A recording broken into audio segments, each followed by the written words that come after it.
And it's a I weird color. I think you always want to have the screen on the side, because you always want to Some- have either that or two screens.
Looks like this one is in Oyster Pond that I was going to bring up, and then Virginia pointed out.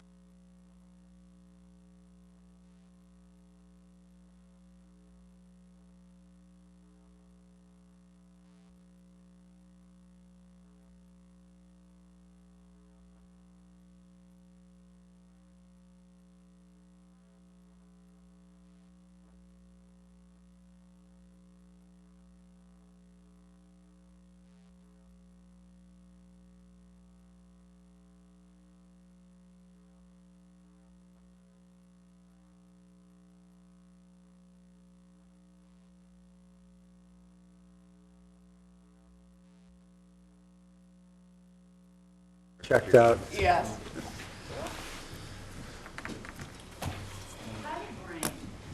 Anyway,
10th Okay, of appointed each other, Thursday, and it was December amazing how 15th, close we came to each other. 2016. Water Quality Management Committee meeting will come to order. First item on the agenda, I am told, will have to be put off a bit because the presenters aren't here yet.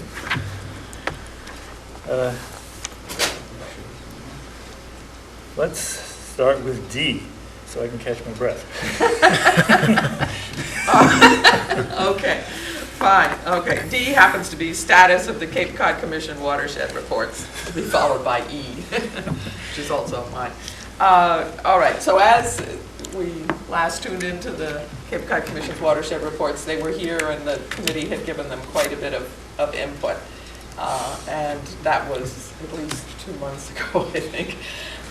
Anyway, so I checked in with the commission this week. It turns out what they actually have been working on is what they call the template themselves. A lot of our criticisms, or I should say comments, were about the content that had been inserted into the template.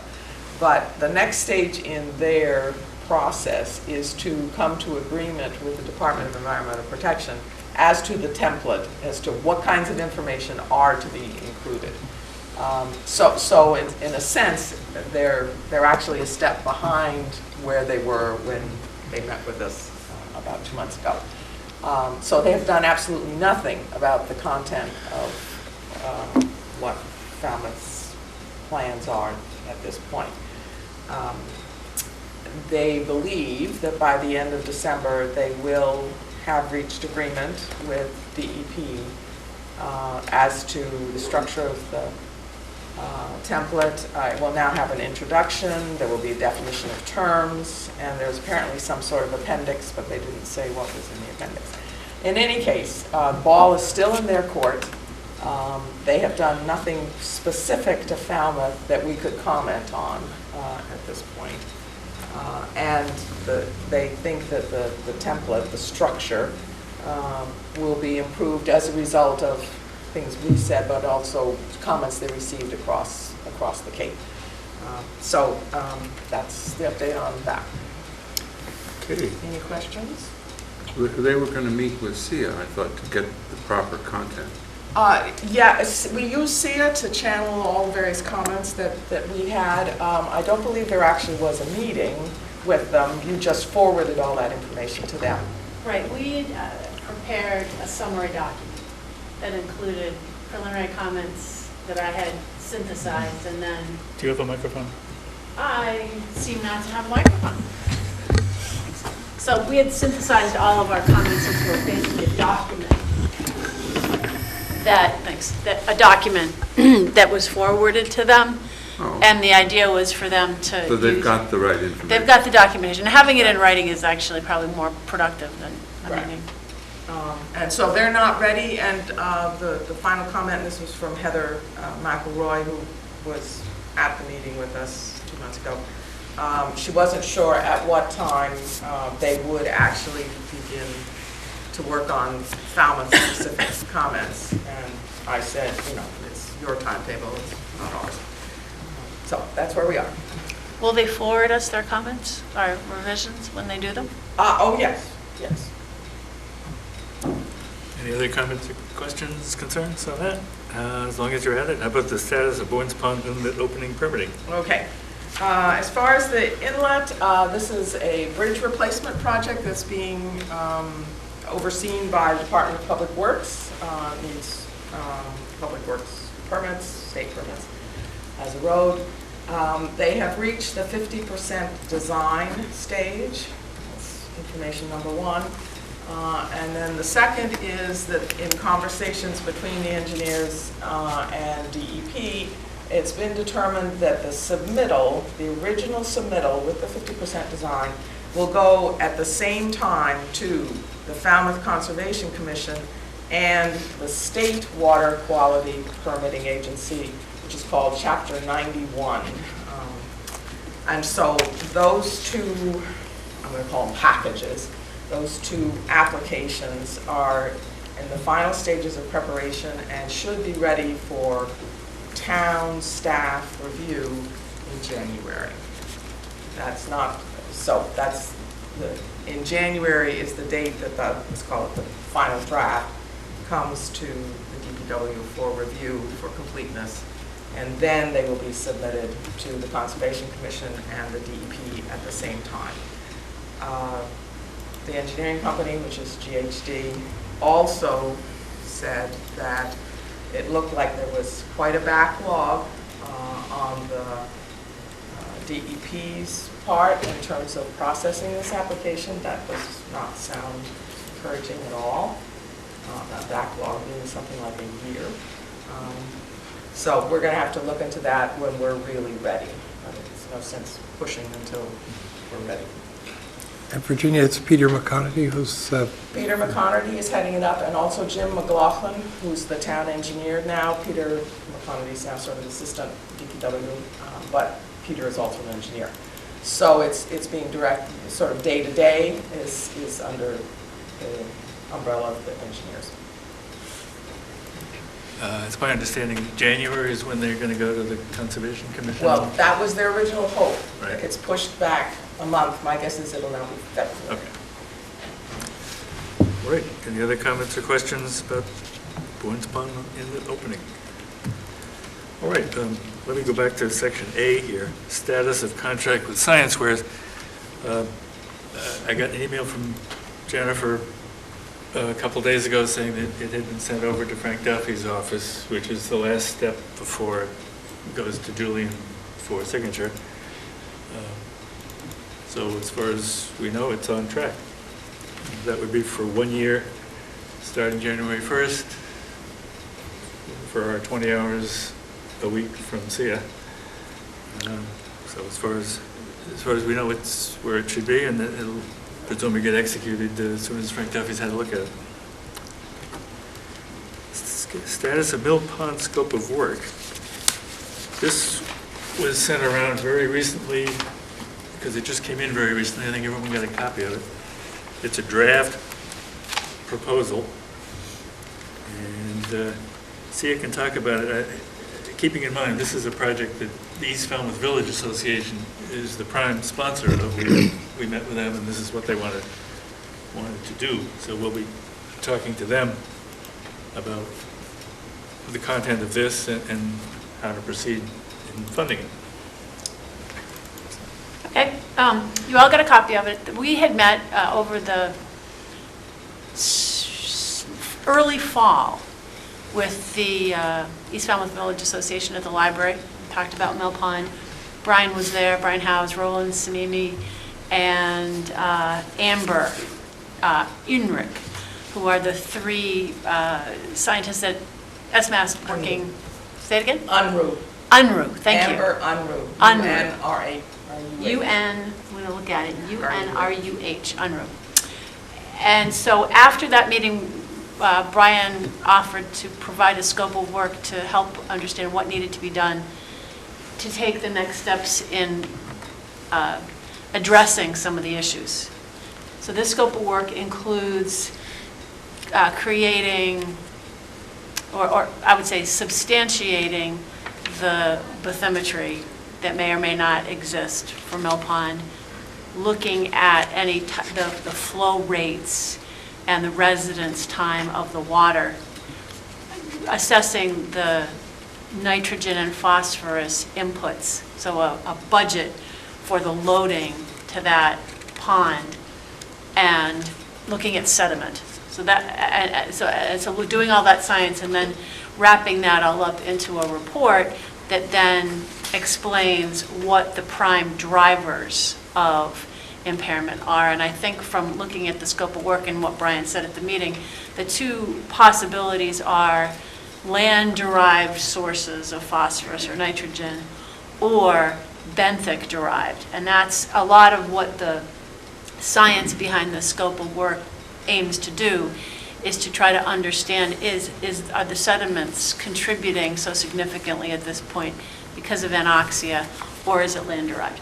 So this came in yesterday or the day before. As soon as I sent it to you guys, I can't remember which day it was.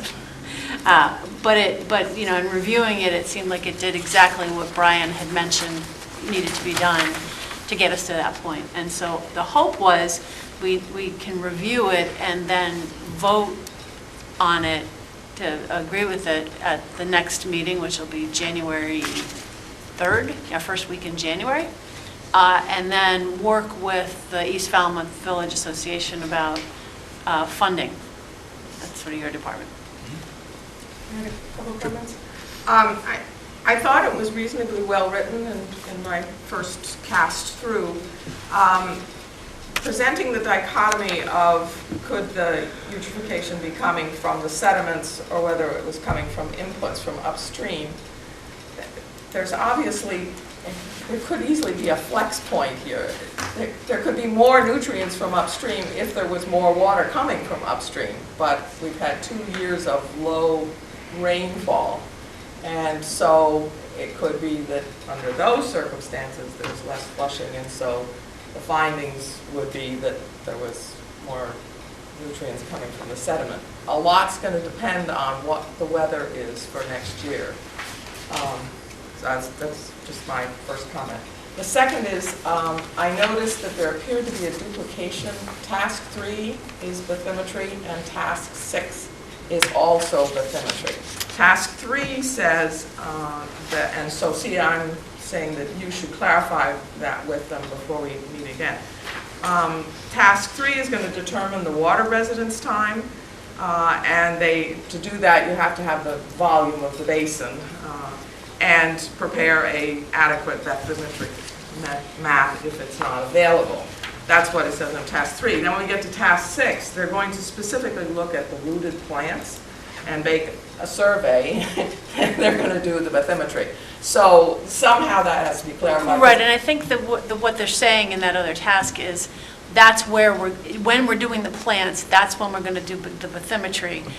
But the earlier task is where it will be mapped. So first you do the bathymetry and then you create a map out of it. So I think the field work is going to be done. I think what they're saying. Field work in one case and creating, sitting in front of your computer and creating a map. And creating it, I see. Okay. Okay. And that's how I read that. I did see that it was in 2 places, but I see. I will make sure that my interpretation of what they say is correct. Okay. Question? Sure. Steve and Ron. I recall at that meeting at the library with Brian that he said that the first task was to find out whether the problem was caused by phosphorus or nitrogen, and that would be, quote, short money to find that out. That was important to find that out before doing anything else.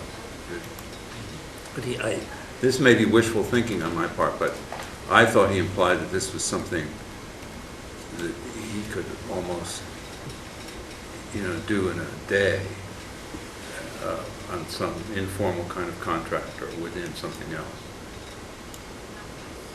But he at least clearly said that you do that first, and then you make a decision of where to go from there, because those are 2 totally different kinds of sources.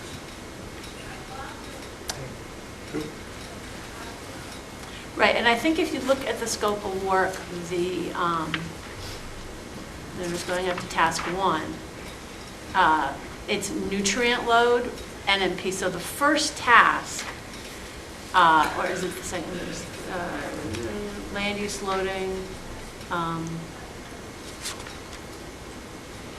It's Task 2. That is short money. It's $3,000. Oh. But the implication Right. was you do that and then you decide what else may or may not need to be done,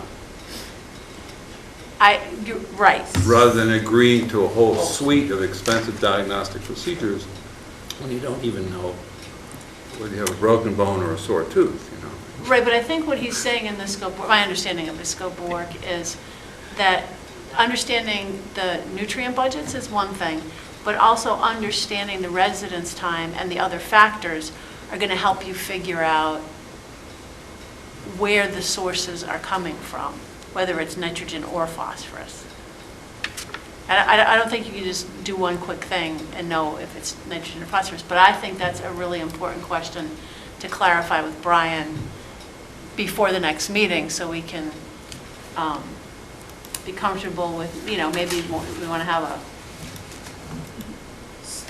If I could follow up Part 1 comments. and Part 2. So it sort of sounded like there might be a stage 1 and a Right, a decision phase point, one or and then a phase stage Exactly. 2. Okay. And clearly that's not written this way, or this proposal is not written that way.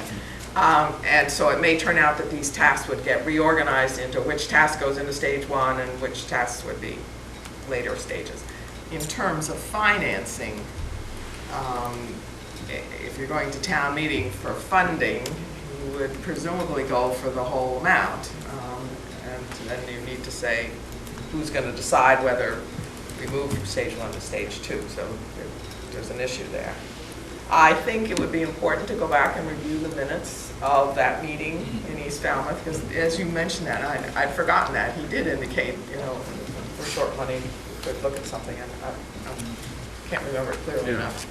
Yeah, and I hear what you're saying about town meeting, but you agree, you're also hear you saying that you somewhere have a mechanism in the management structure that all the money doesn't necessarily go out. Yes, it's like, not like a lump sum contract. Right.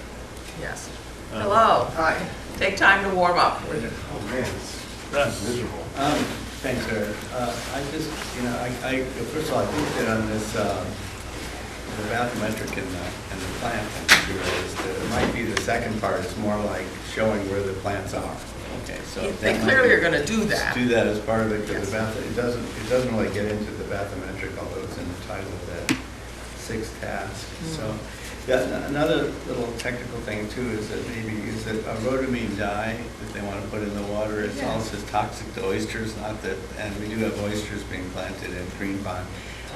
Apparently, I'm not sure to what concentration, but it's something just that they might want to check as not just oysters, but fish as well. And there can be an impact, and they just need to look into that. If the concentrations may be low enough that it may not matter, but there is literature on that. And Which task had the rhodamine? Oh, sorry. It's in the task 3. He said, yeah, he said it might be needed. He said might. It might be needed Okay. Yeah, right. if other If methods don't work. appropriate. But it's just, Yeah, we might just decide, it's not a very deep pond. So well, anyway, whatever it is, it's just something, it Interesting. may or may not be an issue, but there is literature that talks about that as an issue in some cases. That's very good, worth pointing out. Is that, I'm not We'll get a, clarification on the rhodamine dye, too. was the point of that just to measure the volume? No, it was to measure whether there was any mixing, the degree to which the pond mixed. And most ponds do mix. So, this is like saying in the teacup, is it mixing? Might not be needed. I would assume with a meter deep pond, it's going to be mostly wind-driven mixing. Yeah, So depending on which way the wind's blowing. right. there are 2 other points. if I may. One thing is that, he mentions in here that the town has been working on restoration of Green Pond. Well, I don't know if we exactly happened, but they've done the assessment. There's been the TMDL has been calculated. Maybe that's doing something. But the actual intervention, except for growing oysters, which is not oriented toward water quality improvement at this point, as opposed to relaying, but it's just a statement in there. I wasn't quite sure what they're referring to there. The other thing that I'm a little concerned about with this is Chapter 30B,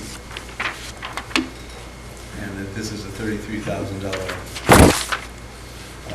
plan that they put together to us publicly, and $33,000 is not less than $50,000 or more than $10,000, and therefore there needs to be at least 3 quotations obtained according to state law.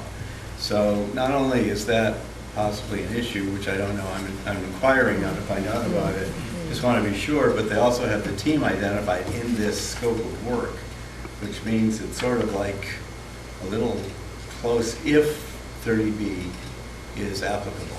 That's the question. So I don't know if it is, then it's a little kind of a very tight thing. I don't know. My recollection is that if you're dealing with a state agency or another governmental body, like if we were dealing with the county, say, or University of Massachusetts that we can do this. But Jennifer will make sure it's done right. Someone can check, but it was just a question that came up as I read it when I saw the amount. Question. It's just to clarify what you just said, Eric, if it's yes or no, because there are other groups that may be more cost effective. I don't know, maybe something that would be whatever, it's just something that if, Sure. I don't know. All I know is that when I saw $33,000, it's more than 10. So that puts it into, and it's less than 50, so you don't have to do bidding, but you have to do RFQ, or request for quotation. Right. So that was the other thing, just from a procedural thing. And with their team in here, it's a little, if that's the case, it could be an issue. But and a couple other things. One was, dissolve. And I don't know. I'm not familiar with this. I know a lot of basic aquatic biochemistry and things, but we're talking about low oxygen and reduction of phosphate. I'm not sure what the mechanism is for reduction of phosphate. I know denitrification is understood, but dephosphorization, I don't know. Do you want me to field that one for you? Yeah, field that one. Yeah. So phosphorus typically has an affinity for iron oxides, which are naturally present in sediments. And when you have low oxygen conditions or no oxygen, those iron oxides become reduced to dissolved iron. And all of the elements that were associated with those iron oxides also become dissolved as well. And phosphorus is one of those elements. So.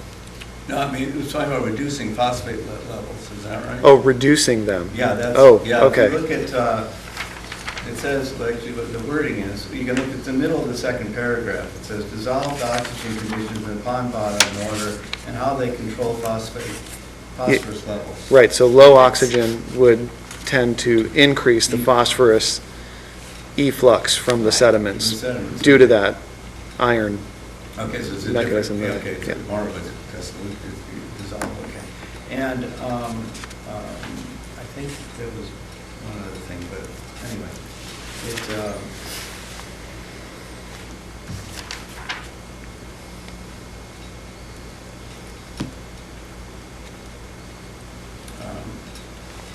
okay, well, anyway, yeah, I think if the rest of it's. It'll be So- back on the agenda. So moving forward, I will get clarification on the 4 things that were mentioned and check the procurement regulations. I had also looked into whether you can do a sole source, and my understanding is that a municipality contracting to a state agency does not fall under 30B, but we will get clarification on that. And it's going to come up in the next update too, because it has the funding for Bourne's Pond falls under the same category. So those are things that I will make sure we have answers to, which is great that we got it on the agenda for this meeting. Have some questions that we can follow up. If, as people are reading through this over Christmas, have other thoughts or questions, feel free to email them, and we'll get answers so that at the next meeting we can have all our questions answered. Just a quick, yeah. So, I mean, when I saw a budget in the $30,000 range, I thought this is an awful lot of work for the town for that amount of money. So I think in parallel, we should be looking at other funding sources. We could write a letter of support like we've done in the past, and Mass Environmental Trust. I can think of any number of Like a grant. potential funding possibilities that we could help out Yes. with by Yeah, we've had good writing luck letters of with- support. We've had good luck with that. Yeah. And It'd be a applying lot for easier. assistance and whatever else. This is an East Falmouth Village That's Association right. initiative. There's an entire community that's So interested that- in seeing this I think they'll done. be supportive of chasing it around too. Question. Sure. This isn't marked draft, but I think it should have been. Yeah. What about letting the East Falmouth Association know that we've just received this? I think as many of them as are interested should be in the loop early on. Yeah, we should send it to the president and Doug Brown, or whoever, it's the 2 people that we are the leadership over there, and then ask if they could meet to talk about it before our next meeting, and we'll And put them then- on the agenda Right. at our next meeting.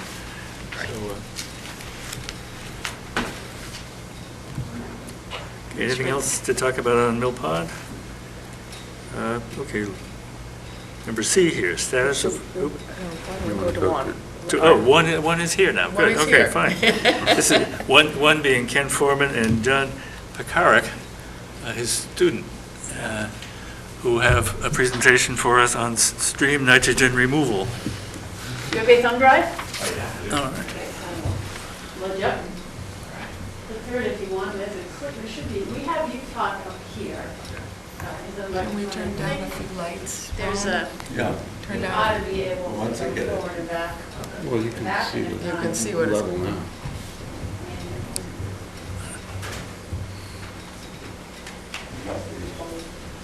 Move over here so I can see better. I just picked the two buttons that had writing around. Right. I don't know what the writing said. That's right. So go down, it's in that folder on the bottom, I believe, or on the, yeah,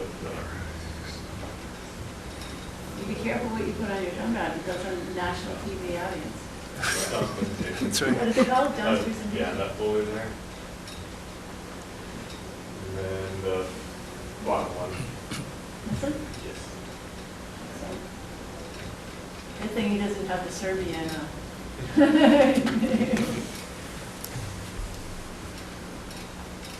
All right, nice.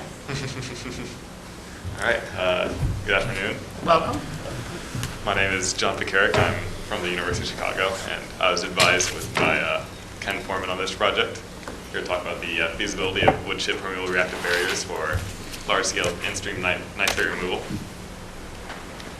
So, you probably have all heard about this a lot, but streams are not, it's not just groundwater that's important for removing nitrate. Streams are also a big source of nitrate into the estuary. We've tested permeable reactive barriers on groundwater multiple times. People around the world have been using this kind of technology for cleaning up groundwater, the nitrate in groundwater. But it has not been as well tested in streams. And part of this reason is because streams are faster flowing than groundwater. And these systems work better when the water is flowing slower. And also the temperature is more variable than in groundwater. Groundwater is kind of constant temperature, but streams can get really low and all that, which would also is another problem for nitrate removal because biological processes tend to favor higher temperatures. So, in my project, I have a couple questions that I wanted to answer. First is, what factors control the denitrification efficiency of these barriers? And to answer this, I varied some conditions in these barriers, including temperature, residence time, the size of the wood chips, and looked at how they affected the denitrification efficiency and if they do at all, really. Second question I wanted to answer is what conditions would create the optimal denitrification efficiency. So using what I found in that first question, what combination of those variables would create the best conditions to remove nitrate? And to do that, I created a model for the nitrate removal based on those factors. And then finally, how can we optimally design these barriers? And to do this, I looked at the scenario of Kennewick Pond, or Kennewick River, and did a kind of calculation to see what would be needed to create a barrier that would remove a certain level of nitrate.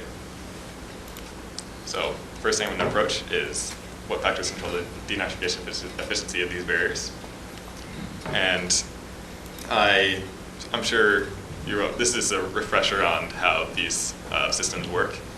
Polluted water with nitrate goes into the permeable reactive barrier, which is full of wood chips, and it uses the microbes in the wood chips use the organic matter from the wood chips and the nitrate from the water and denitrification, and then produces nitrogen gas and CO2, and then the water is cleaned of nitrate.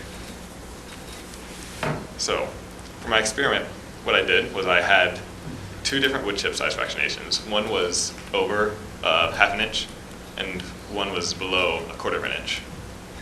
And then for each of those, I looked at 3 different temperatures, 20 degrees Celsius, 12 degrees Celsius, and 5 degrees Celsius.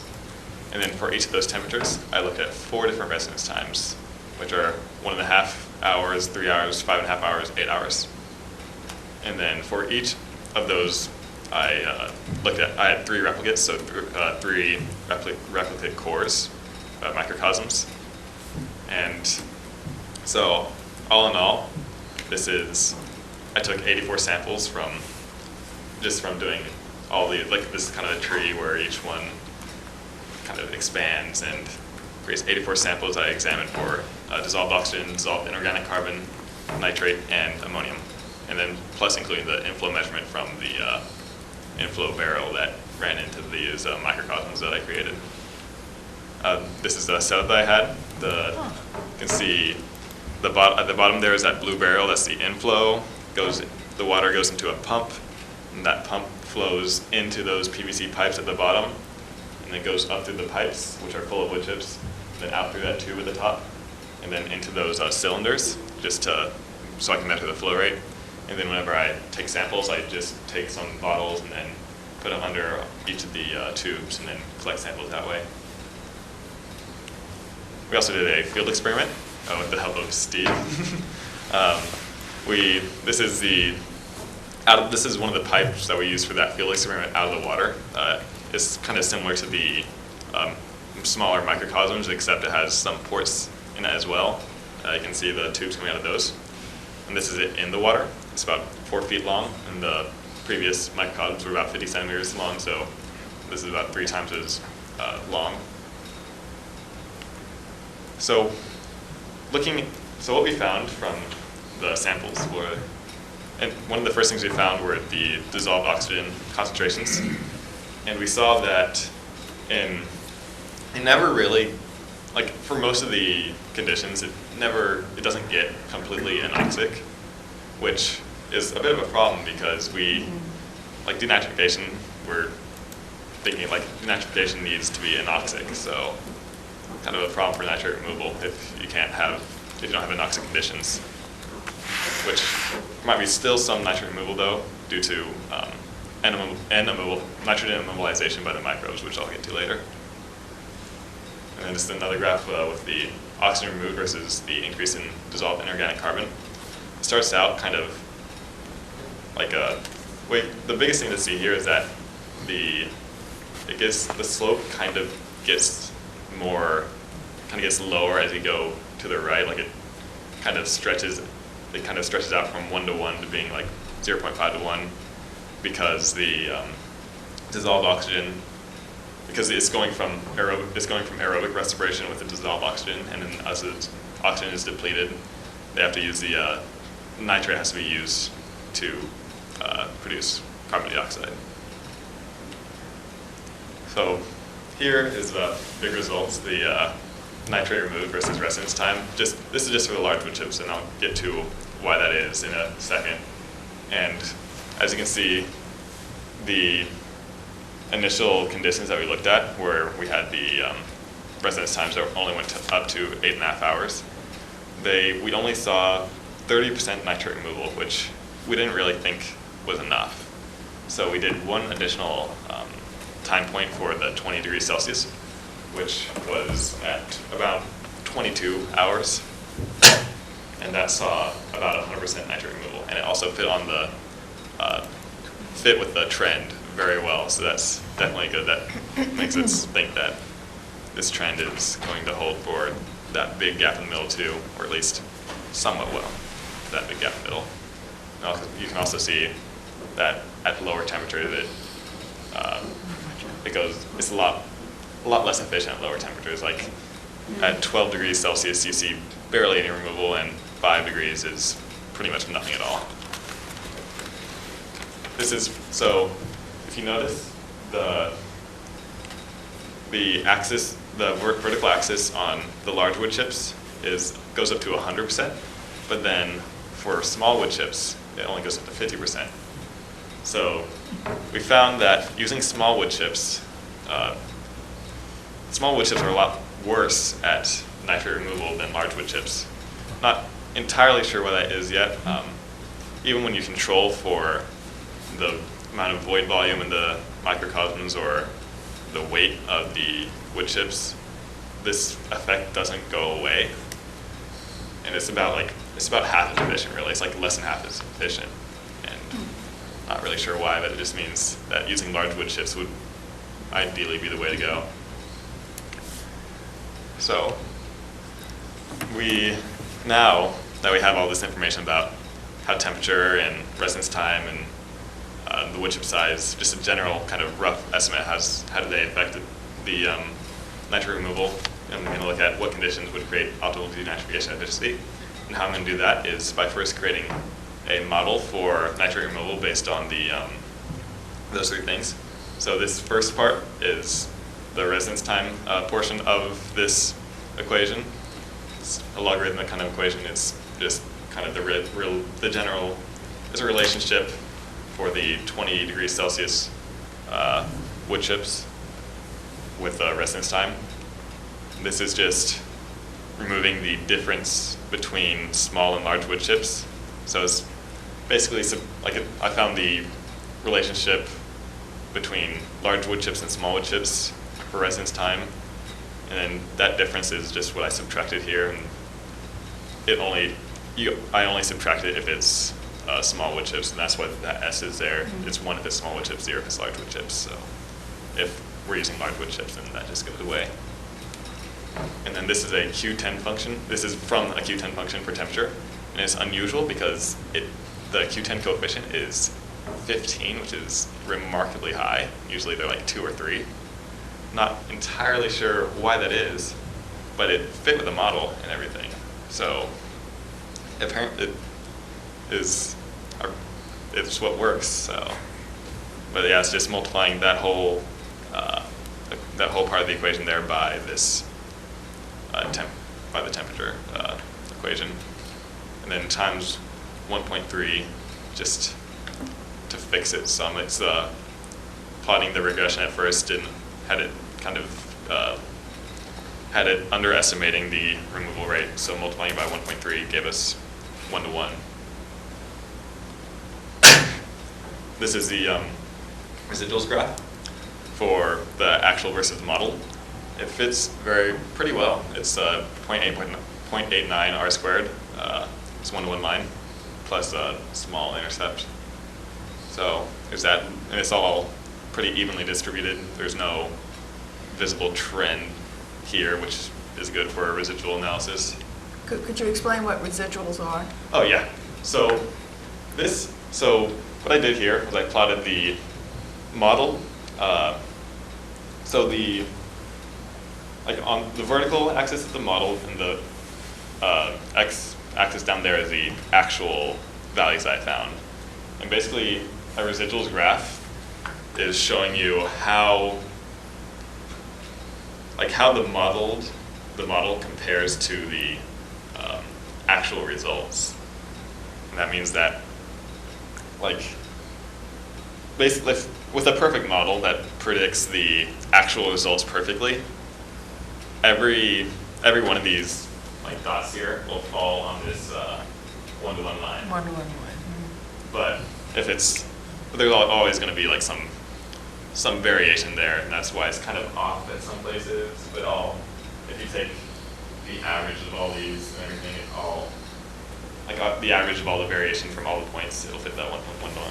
So this is a statistical analysis of your model. It's not, you're not reporting data here. No, this is not the model. Yeah, it's just this is just to show how well the model fits to the actual observed data that I Okay, because had. residuals to many other people means other things. Okay, yeah. Okay, go ahead. Yeah, this is just make sure the model is doing what it should be doing.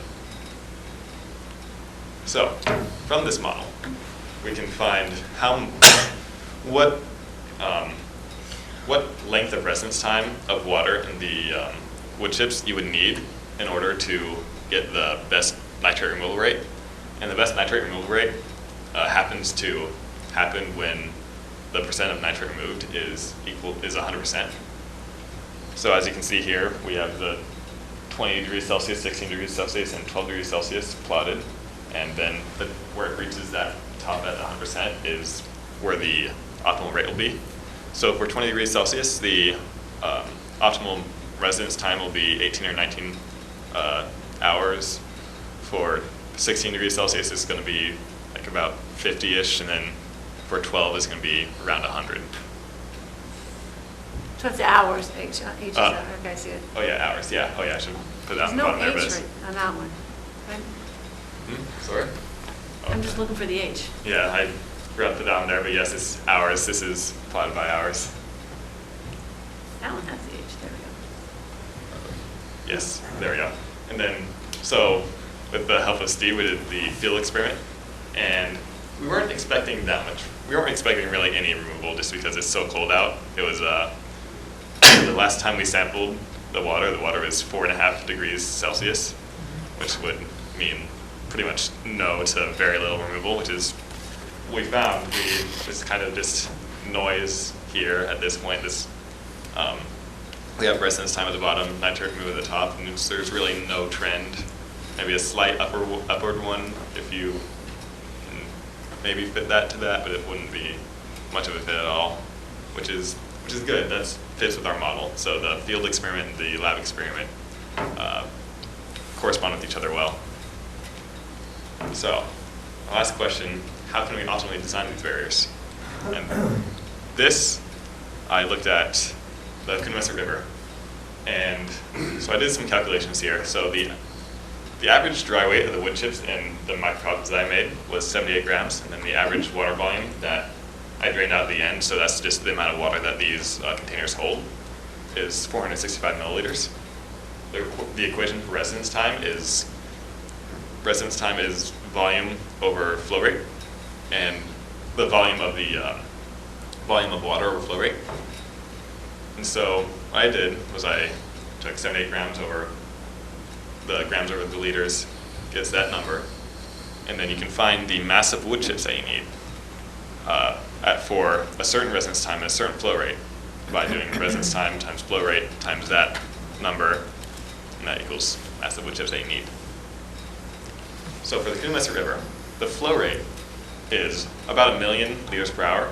I'm just going to pull a number out of the air and say a hypothetical residence time of 20 hours.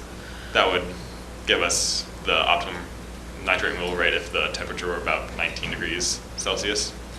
And let's just say we want to divert 20% of the flow into these permeable reactive barriers. So that would be 20% of that 1 million liters per hour. So using that previous equation, is 20 times the million times 20% times that number. And that is like about 700 million grams, which is equal to 745 metric tons. And then the total volume of the microcosms, everything included, is 628 milliliters. And then that milliliters over grams is equal to 628 meters cubed over 78 metric tons. So the 745 metric tons times 628 cubic meters over 78 metric tons equals 6,000 meters cubed for how much total volume we would need in order to have that kind of system set up, which would be like about 3/4 of an acre if the permeable reactive barriers are 2 meters deep. So, this basically means if you want to get rid of 20% of the nitrate in the Coonamessett River, and you're assuming a constant temperature of 19 degrees, you would have to have a permeable reactive barrier that is 2 meters deep and 3/4 of an acre square. So that's my presentation. Anybody have any questions? What was the source of the wood chips? Were they virgin wood chips, or did Ken pull them from one of his barriers down in McCoy? So these wood chips, they were new wood chips, but I spent about a week or two. I put them in a bucket of water and I spiked the water with nitrate so that the microbial community could grow and everything kind of so it wouldn't just start from scratch, basically. And the same thing was true with the one you did in the outside? So in the in-stream experiment, we had one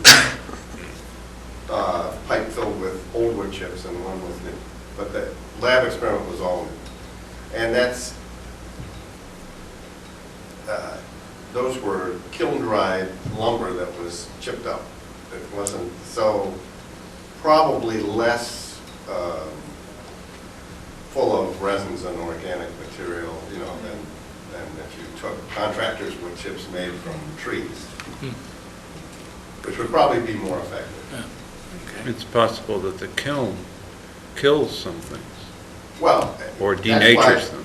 when he incubated them, he put them in this bucket of water with nitrate and threw in a scoop of mud from the school street marsh. Was that part of our permit? And what was the size of the large and small wood chips again? The large wood chips were all over a half an inch, and the small were all below a quarter of an inch. Yeah. We didn't really separate them by like certain like size gradients. We just did everything large in this one, everything small in this one. So that's why we had the binary kind of thing as part of the equation. So the ones that were half inch or more, could there have been some smaller ones in with it? Or did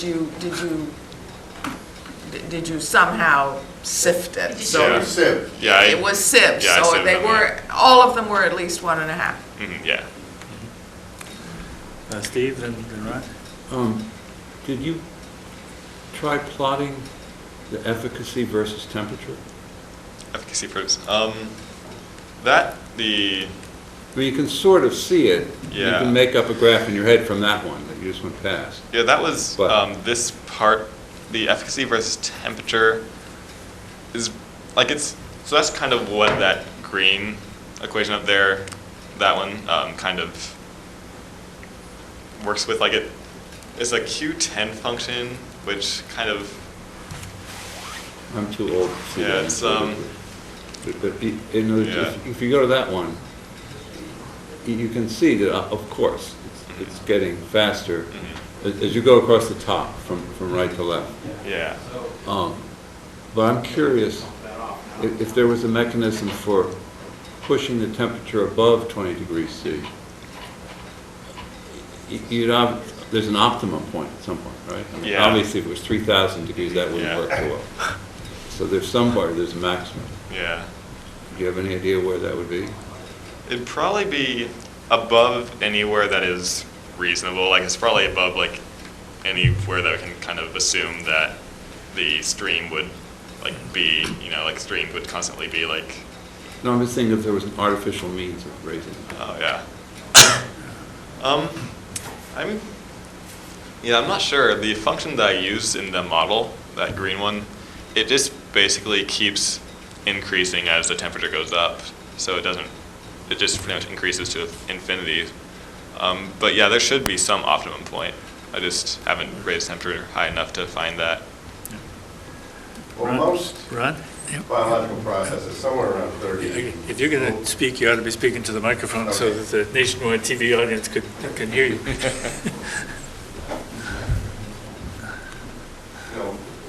Most biological processes, Ken Foreman, by the way, somewhere over 30 degrees, they start to, they hit a maximum where they drop off. So you're degrading enzymes, right? But you could expect an increase between 20 and 30, I would think. Thank you. I suppose the relevant But point then the is- question would be, how would you elevate the Yeah, temperature? Well, the exactly. relevant point is what temperature is the Coonamessett River at and what part of the 20 year? is pretty warm. I doubt that, yeah. 20 is up there. Right. Again, coming to the same thing, the 3/4 of an acre area to me is big. I still mix English and metric values. Yeah. Helps my mind do different exercises. But when you got 3/4, what temperature is that? That would be, so this, No, the one, yeah, the last, yeah, this, Oh, yeah. right. What was the temperature? You So- assume, it's not on there. so- Yeah, this equation is not based on temperature, it's based on the residence time, which you can get, like, this would remove all the this had the highest nitrate removal rate if the temperature were about 19, 18 degrees Celsius, basically, Okay. yeah. So is your model capable of, I mean, can you add a sector to it that would have, because we have I think there's pretty good water temperature data around here, and if you had that curve, Mhm. then you could get a sense of what would happen seasonally. Oh, yeah. Okay, like from day to day Mhm. kind of thing. That should be relatively easy to model. Oh, yeah, I'm sure I could, yeah. There's some modeling software you can play with that can do that. Yeah, I'm sure I could expand this to. But do- this, yeah. but this is at, okay, so it's really at relatively warm temperature, Yeah. but not as hot a warm or as cold. But Mhm. it'd be good to know how that dynamic works, because the problem in these estuaries is really during the warm weather. Mhm. And if you did Coonamessett River, you did a volume of the freshwater flow in from the river, from groundwater, from precipitation. There's a turnover in Great Pond of about once a month through the year. So a lot of what goes in, you don't have to worry about, Yeah. because it doesn't, we don't have any problem in the winter. The Yeah. water's clear, so it'd be good, this would be more surgical then to look at it from the standpoint of what the actual temperatures are and what the removal rates might be relative to that, when you come up with this figure of whatever you had, 745 tons. So Oh, yeah, yeah, so that that's, works, yeah. okay. Anyway, I'm sure you were surprised that the small wood chips didn't do better than the larger wood chips because of the higher surface area to volume ratio. So do you have any thoughts on why that was? I'm really not sure, like, I think maybe a possible explanation is that they might not have been packed well enough, because you would expect that whenever you take all the wood chips out, that the small wood chips, all in all, would weigh more than the large wood chips because they're packed, because they fill in the space better. But when I took them out, the large wood chips and the small wood chips, the total of them, they weighed roughly the same. So maybe that could be part of it. Yeah, I wondered if you had some channeling Yeah, some going channeling on through in the smaller wood chips. Yeah. Not going all the way through. What about? Taking what about preferential flow the path. history Right. of the chipping? In other words, if the chips had sat around for weeks or months Mhm. in a large size, and then you chipped some of them down to smaller size, Yeah. then you have that new surface area exposing something on the little chips that never happens to the big chips. Yeah. Possibly. Yeah, I don't know. It's. Can you go back to the dissolved oxygen, your first? Oh, yeah. Because one of the things I was thinking about with the big versus the small is when you have larger void space with the bigger wood chips, you may have actually created pockets of denitrification. Mhm. So there are these other kinds of media that are used for nitrification, denitrification in septic systems. These sort of model innovative alternative septic systems. And the idea is they're actually large structures or porous rocks or whatever they are that create a large void space, and that's actually the areas when they've done the science where the denitrification occurs, because even though you have an aerobic environment, you have these anoxic micro environments, if you will. Yeah. And that's where the denitrification is occurring. And that it would explain why you see high dissolved oxygen. You don't really go anoxic or hypoxic, yet you can still get complete denitrification. Makes sense, yeah. Could be. I think in George Heufelder's experience with a layer cake, he's working with sawdust and sand mixture. So it's pretty much the reverse of what we're seeing here, that had to be fairly small. But the relationship with the sand may also, but it seems to me that the hooker here is where this deviates from normal microbiology is that bizarre relationship to temperature. And so it seems to me what's not happening in the short time that you've established those columns is that the oxygen tension is not getting pulled down so that you don't get efficient denitrification except at the very highest temperature. So that if you fooled around and aged the medium so that the oxygen tension came down, that relationship might pull itself back to So colder temperatures might. begin to be more efficient. Yeah, definitely. Yeah, no, I'm just thinking there's another complicating factor because you're looking at this 3/4 acre area, whatever, on a volume basis, but the river flow rate changes. Okay, so that's going to affect retention time and different things that'll be happening. So that's another variable, basically, that, I don't know what the rate was last summer, but it was probably pretty slow. And then some years, we get a lot of rain, and it comes roaring through, so there's how to plan for, you'd have to plan bigger, I guess, or something to accommodate for the higher flow rate year. I just want to make a slight counter comment to that, because I was involved in studying the Coonamessett River from a cranberry growing point of view for a number of years. And one of the things we observed is that the river is so much fed by groundwater rather than rainfall, that its flow is actually pretty steady. It does increase in the spring and drop down in the summer, but we went out after some really significant rain events, including a hurricane, and the river was not overflowing its banks. It was just flowing at its, more or less the way it had been the day before. So for that particular river, there is a broad impact on the amount of rainfall, but not on a daily or weekly Well, the basis. thing is, you might be looking at it and seeing one thing, okay, which is, okay, it's not overflowing the banks, but there could be a rather large fluctuation that visually you may Well, not be. because the channels are fairly, they're not very wide, as you know. Yeah. At least through. That's all changing now. Well, yes, it certainly is, through the box. Anyway, ultimately, these become site-specific. So, anyway, Great. interesting. Any other comments or questions?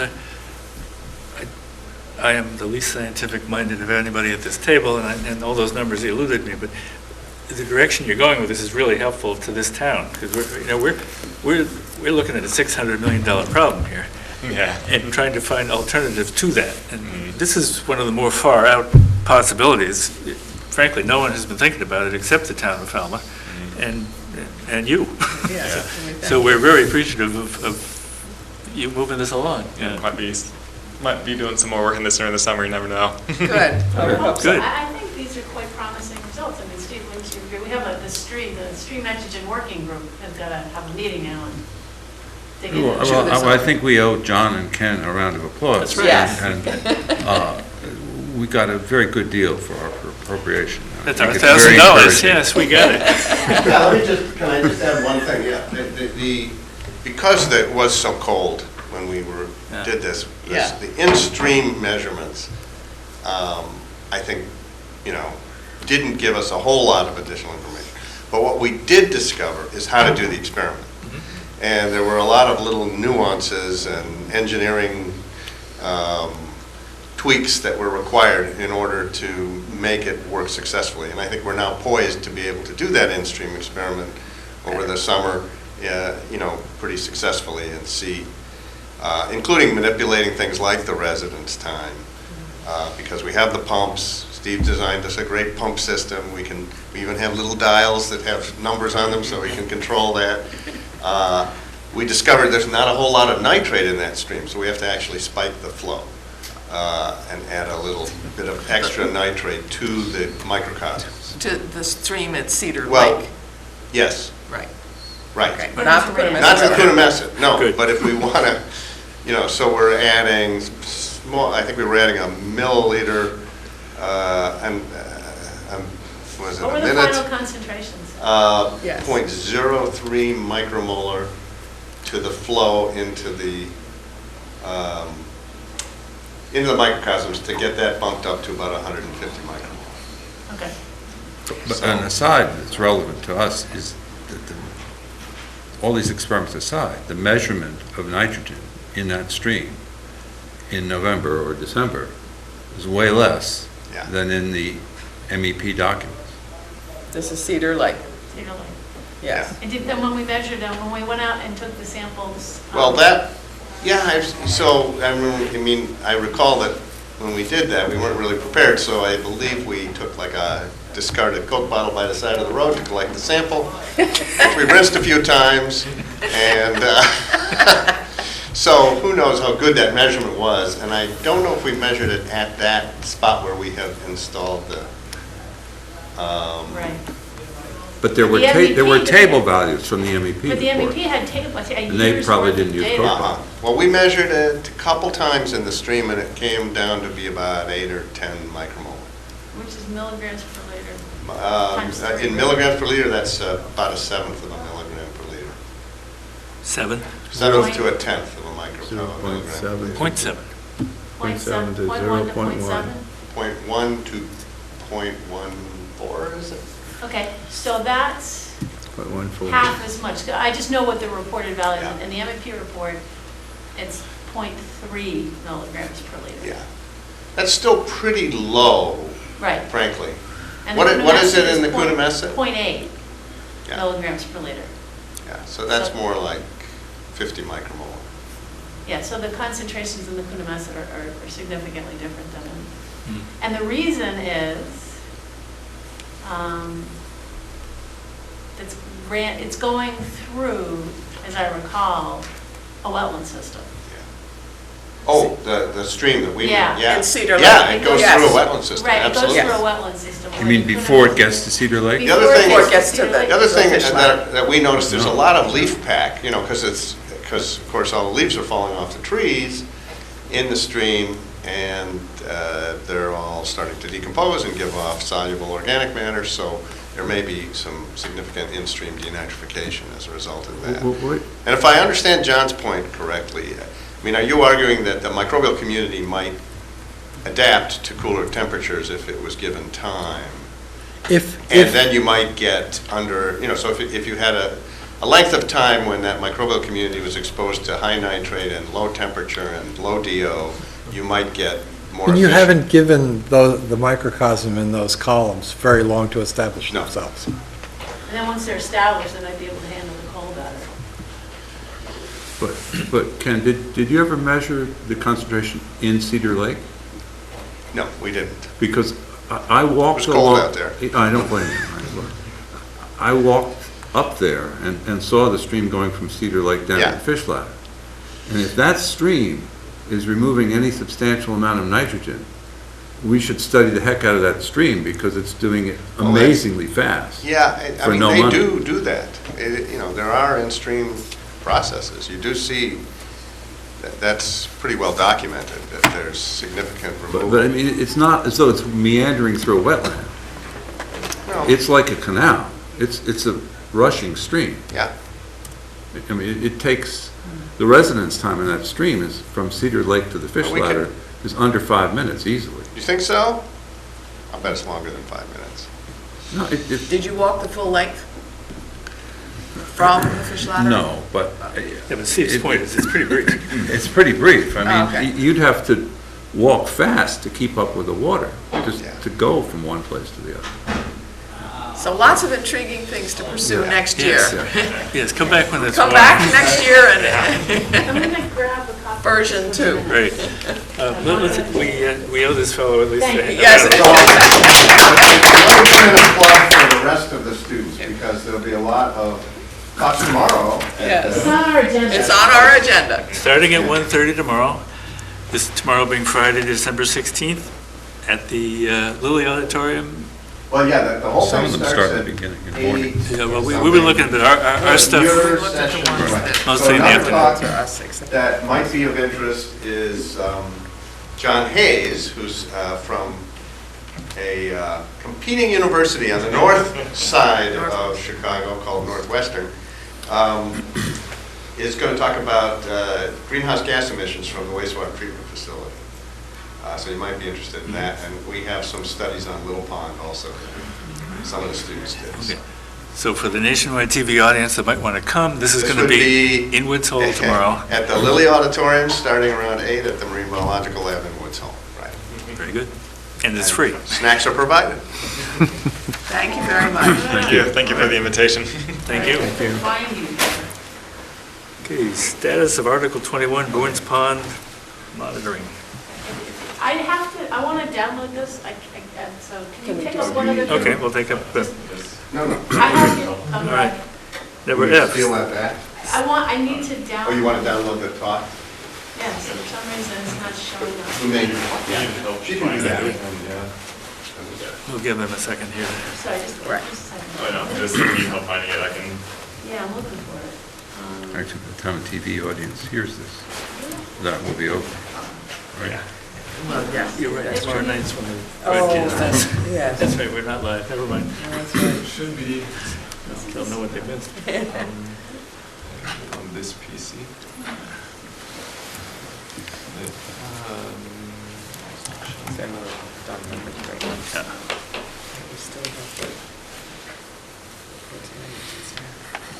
Well, I can run through F and G, which, Sorry, the- guys. we have two grants pending I was at the gonna come by county, anyway. and the first one is a, I'm sorry. let's not compete with You sure? everybody. Okay. I could also email it to you if you want. We'll get it to you. Well, just, because if I lose it, I need, so let's see.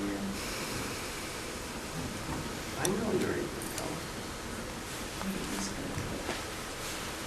SIA, signed. Okay. Right. Right, thank you. Thank you. Thank you again.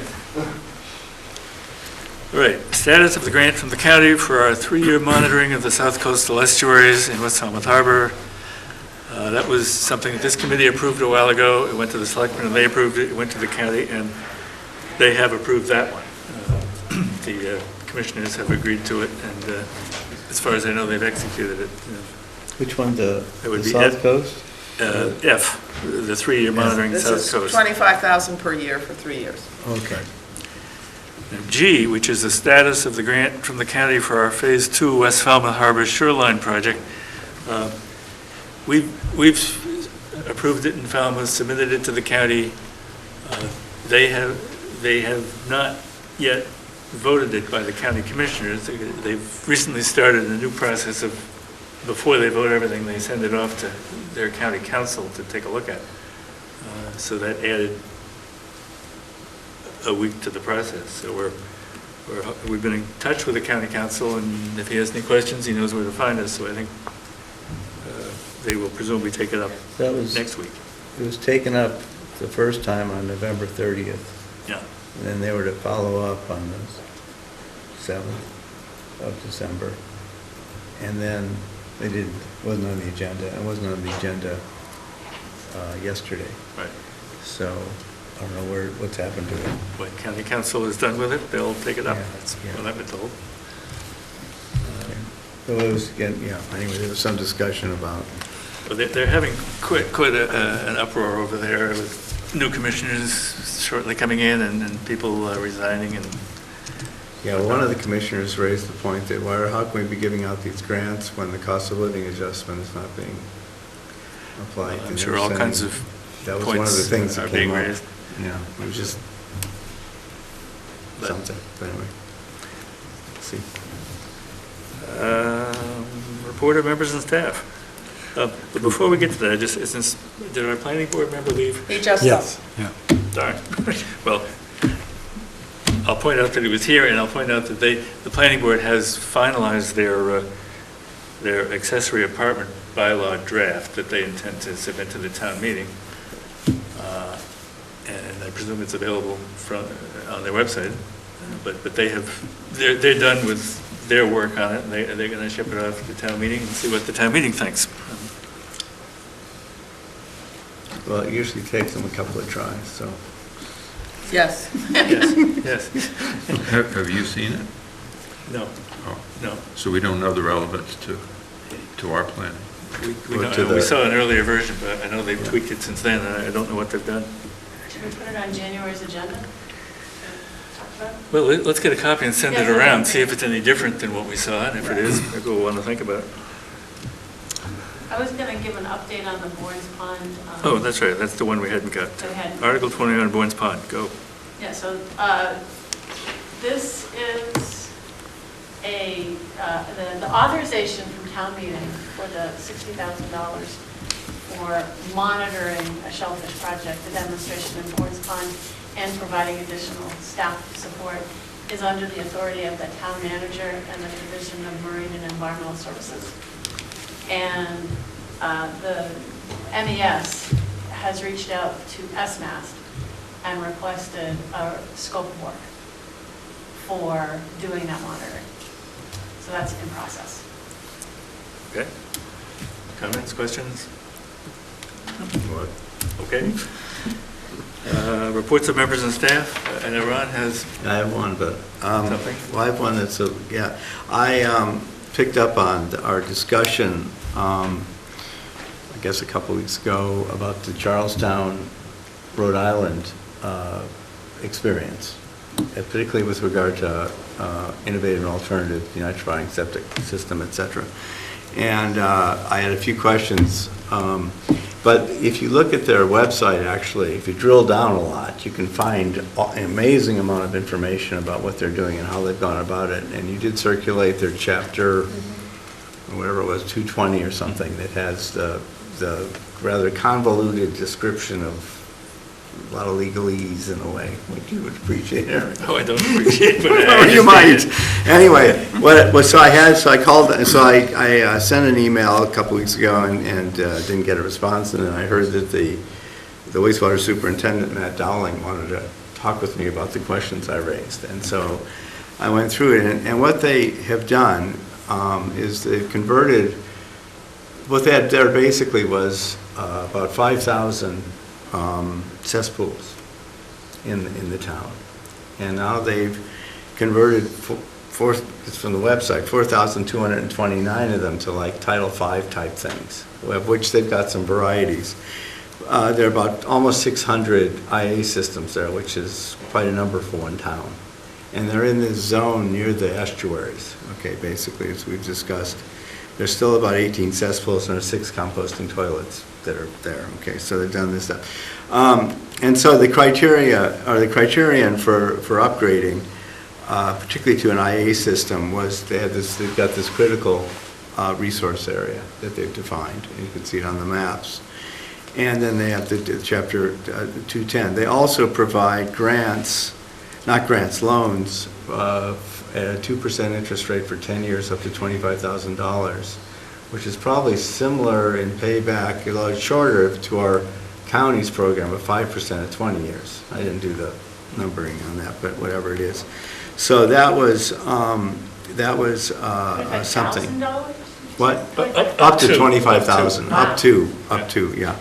And so and it depends on the area and which way they need to go with what types of system. They do have an inter-town relationship because a lot of a section of the Charlestown area impacts South Kingston. And there's an estuary there that they have to deal with. Okay, so that was an interesting thing. We could learn something about that. There's been a strong resistance to sewering there because they're afraid it's going to look like Miami Beach. And I talked about, with the high rises and everything, and then I talked about the nutrient control bylaw, whatever we call it, in Falmouth, and that, these are things that could help if they ever wanted to go that way. He was also very much aware of the fact that and this is not in the minutes actually from last time that I raised, but of the fact that you can put in all of these IA systems and you still don't reach the TMDL. And what's interesting there right now is they don't have a nitrogen TMDL for estuaries. They have fecal coliform TMDL.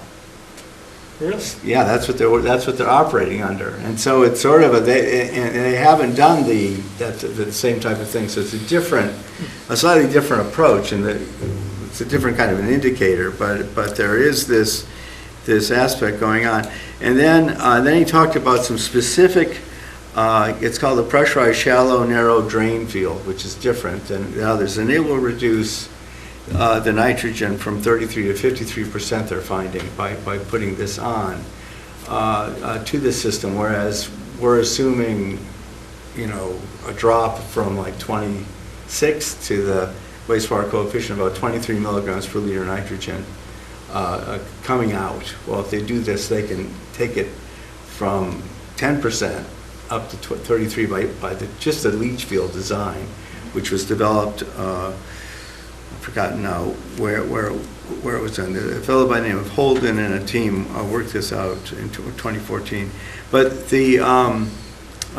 so they have these critical reduction zones, which is interesting. And the other thing is that I talked about, because we were talking about the other thing we sent around, the lagoon pond and the Tajmu approach, which was to reduce the nitrogen load by 20% by putting in IA systems, basically, as opposed to the target 75 to 80% or whatever it was for the different ones. He said, yeah, that's an issue. The other thing is that the Nitrex system, which is operating here and does, like they say, 95% reduction, or to an extent, they started using them there, and now they've banned them. Really? Yeah. Why? Because and I don't know the details, I don't have the paper, the analysis they did, but the total suspended solid level is very high that comes out of it. And that, they're afraid, will clog up the leach field really fast. So they have actually stopped allowing people to put that particular system in.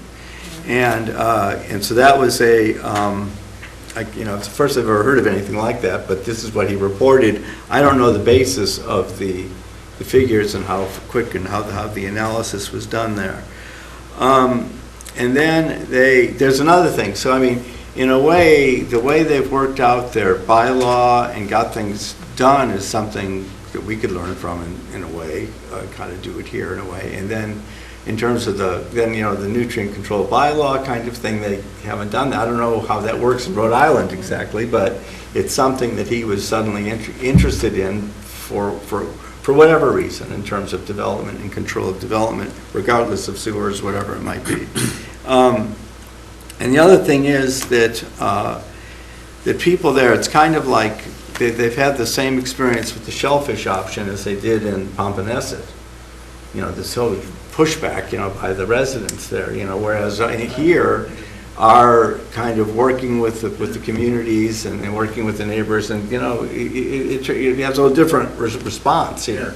It's almost 100% positive. So it was another thing that he was curious about. So we talked about a field, making a field trip and this kind of thing, and it might be something there that it isn't just our going to learn from them, but we can, if we come equipped, we can actually talk about the experience here and the wide range of activities, because I think it's it would be a good exchange if we did want to pursue a field trip to find out what they've done, how they've done it, and how it's moving ahead.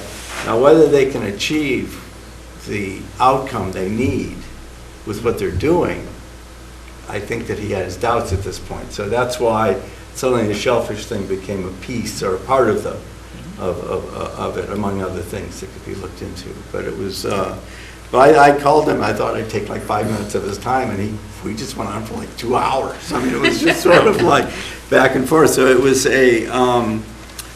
quite an interesting exchange. So I think that finding these places where they do have different types of experiments, and I talked about that Cape has like 1,500 IA systems.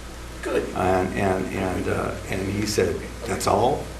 We have 600 in one town, so it's like, so he was a little surprised at that. But in terms of the development here, but some things are slower than others. Somehow I've forgotten what it was. I think it was like in 10 years they did this major conversion of all the cesspools. It doesn't get there. Yeah, but cesspools to Title V doesn't get you very much. No, I know, but it's something. It's a nitrogen. And what they were looking at was coliform.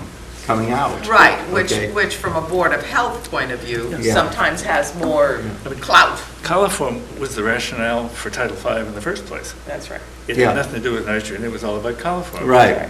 And so for them just to be getting around to that. Shows how far ahead. Well, we the are. thing is, they have, but if you It's look in at About 50 years to have that. they have the zoning, they do have 600 IA systems. Yes, Yeah. yes. Well, Falmouth has 10, or not 10, maybe 15. More Or than no, we that. don't, No, no. maybe 20. We have quite a few. But theirs Oh, we do? have a I'm- standard of 19, as I remember. Which is not, Not that What? great, but. 19, well, 19 was, yeah, I don't know what their actual was, That but. was, that was but the they had- required standard, I think, when we looked Right. at it.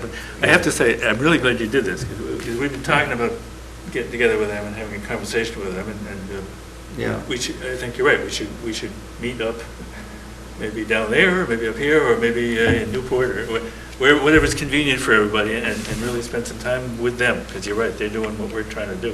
Well, they're doing one part of it, and and they somehow are able to, I mean, to put in 600 in a relatively short, of these systems in a That- relatively short time. Yeah. right. Time That- has been. That is an been- interesting. And then the financing, because that was other questions I Right. had about the financing and Okay, things how and much how they do it, to and do it, yeah. they've helped with a lot of it, Yeah. so. But John, last time we had a question, you said that like 25% of the IA systems weren't being operated properly in Falmouth, or not last time, whatever it was. Not Do you know how many 25%. that We have was? about 20 that we're chasing legally for non-compliance. Okay, with- 20 out of how many roughly? Do you know? I'm not Yeah, you actually don't- sure don't what know the that total number. number Okay. is. But that's an issue which, as we think of scaling up, that we're going to have to be able to deal with. So Eric, as a follow-up just to what Ron had done, I wound up talking to the DEM, because when I had talked to, and I didn't talk to Matt, I talked to his administrative assistant, she had said that the IA systems, that they handle the administration for the Title V, but the IA systems are required by the state.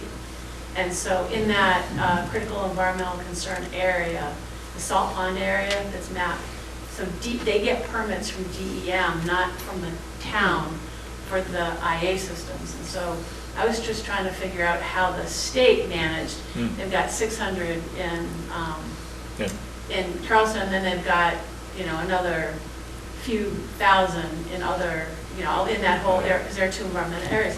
And what was really interesting is that they require them, and then they permit them, but there's no enforcement at the state level. They don't have a mechanism at the state level to track them and require O&M on them.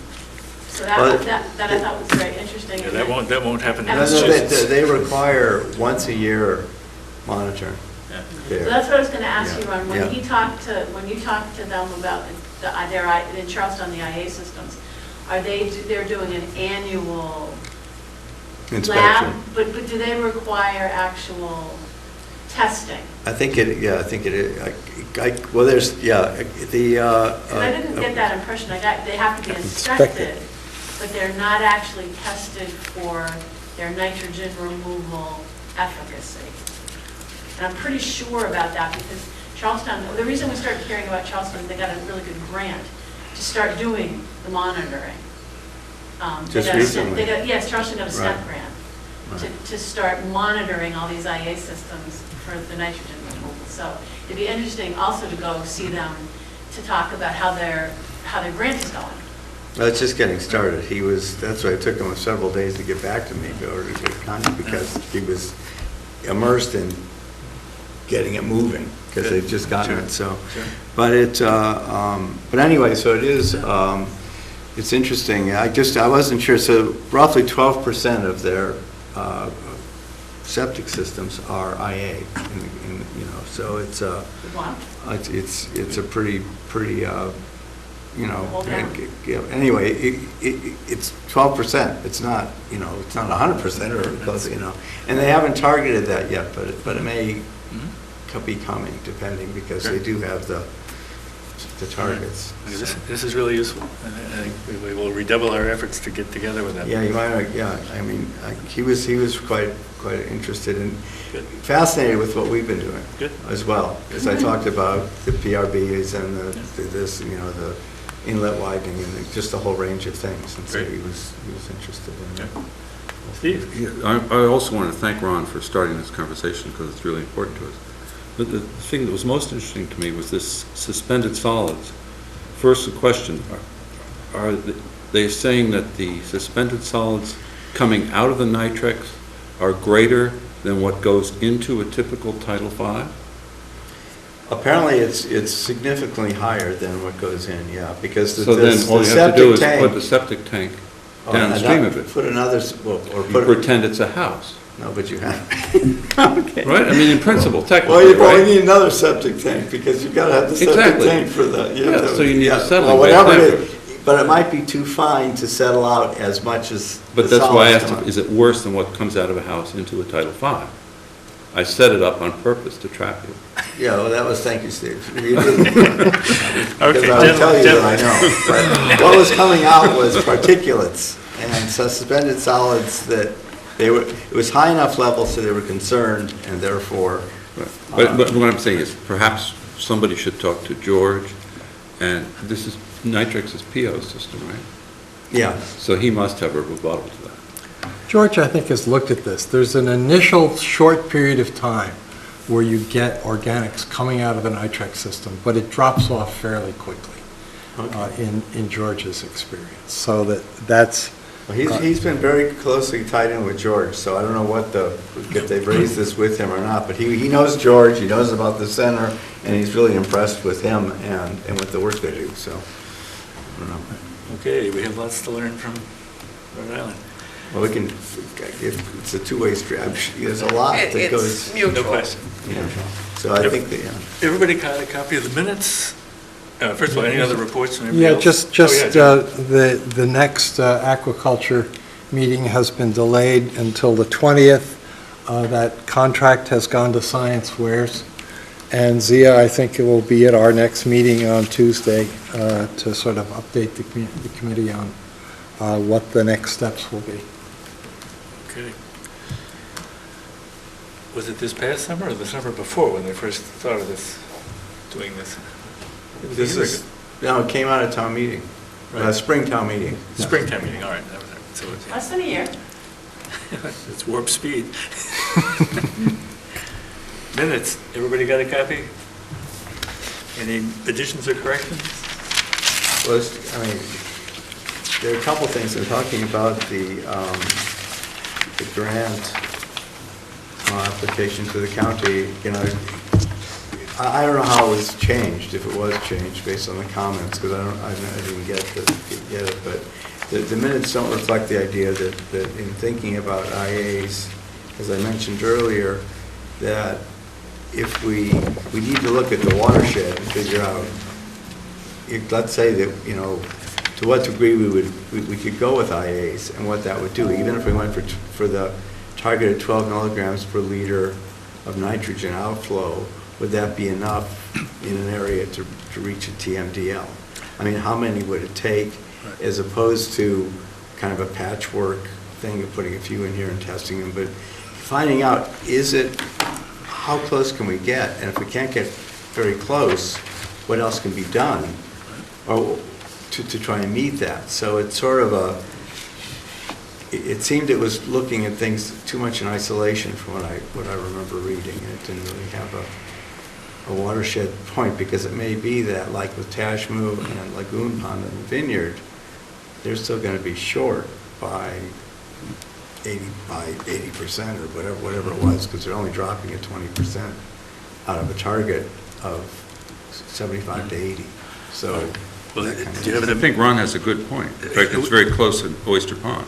Well, we're not here to debate points, we're looking at minutes. Yeah, well, the minutes, it's not in the minutes. I'm He saying mentioned it That at the discussion is Okay, not in the minutes. Okay, have you got an addition for us? That would- Can I just suggest, I can send in it. the minutes, I tried to, the minutes are a synopsis. Okay. The only thing you have to have in minutes are votes. So the reason we have the link to the full presentation is so that but I try to capture main points and run. If you look under the Cape Cod Water Protection Grant, the second bullet says, strategy of using IA systems in specific watersheds should be reviewed. And that bullet is there to capture your idea that using IA systems and Okay, all specific right, watersheds okay, should be Yeah, reviewed. I think she's So got it. I'm If hoping- got it that's in what there. you're Okay, getting all at. right, all right. Yeah. I'm hoping that captures Yep, the it general. does. I think that's good. Yeah, Any that's other, good. It's much more concise. That is true. Which is the virtue. But sometimes it takes a little explanation. Yeah. All right, any other additions or corrections to be contemplated? If not, a motion I'll to make a motion to accept the minutes of November 17 as printed. moved and Second. seconded by Steve. Further discussion, all in favor? Aye. Aye. Opposed? The ayes have it. Matt, Motion to adjourn? Second. all in favor? All right? Aye. Opposed? We got it. Stay warm out there. Yeah, stay It's going to be a warm. brutal Yes. night. Out from under Morning. the trees. Oh, yes. What? It's supposed to be 60 very- knots tonight. So Gusts up to 60. my take on the river flow thing is